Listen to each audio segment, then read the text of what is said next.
equation with different bases. We will solve for x in the equation 5 to the x equals 7 to the power x plus 2. Our goal is to show every single algebra step with fast visual cues. Step 1. Take natural log of both sides. Because both sides are positive, this is valid and keeps equality. Now, apply the power rule for logs.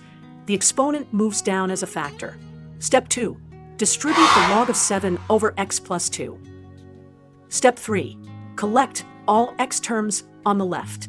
Subtract x times log 7 from both sides. Now factor x. Step 6. Numerical approximation to 2 decimal places.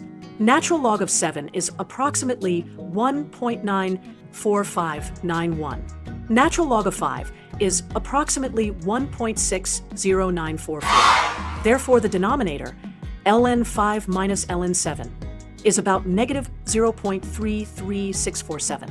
Finally, x equals 2 times ln 7 divided by that number, which is about negative 11.56. Thank you for watching. Tap like, share, and comment, and then follow and subscribe for more quick problem-solving tips.